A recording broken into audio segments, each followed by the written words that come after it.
So you may or may not have heard that something kind of exciting in the world of like reproduction recently happened. So a fairly recent study published in the Journal of the American Medical Association, also nicknamed JAMA, they found that, or they reported that the reproductive years for women should be increased from the age of 35 to 37.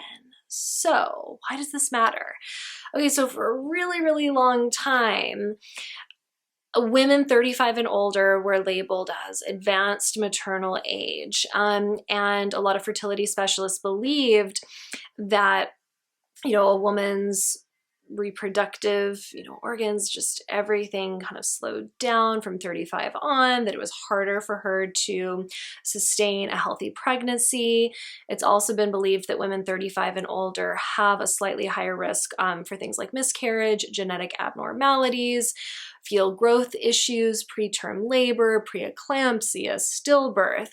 So it was like 35 has been felt like this intense number for a lot of women for a really long time, especially women that knew that they wanted to have a family, but had a career or wanted to postpone motherhood for a lot of different completely valid reasons.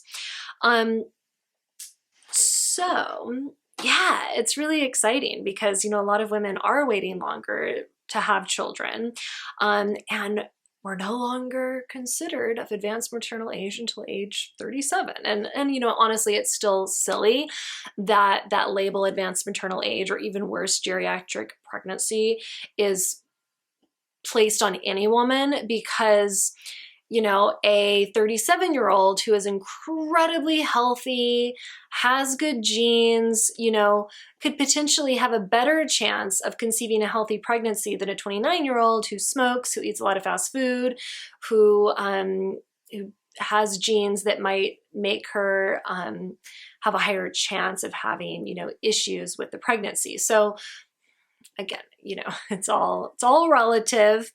But I digress. Okay, so why did this shift happen? So the shift from, or the upping of reproductive years from age 35 to 37 occurred because researchers have seen that over the last 60 years, the age at which women start their period has gone down, and the age at which they go into menopause has gone up. And it's believed that these shifts have been impacted by socio-demographic, lifestyle, and behavior factors, in addition to, better access to medical care, better access, better information about nutrition, and environmental factors. So yeah, again, this just recently came out, so they're still exploring it, looking at exactly what this means. But to me personally, as a woman in my 30s, and yes, I am pregnant, but maybe I want to have another baby eventually, it makes me feel a little bit less anxious about turning 35.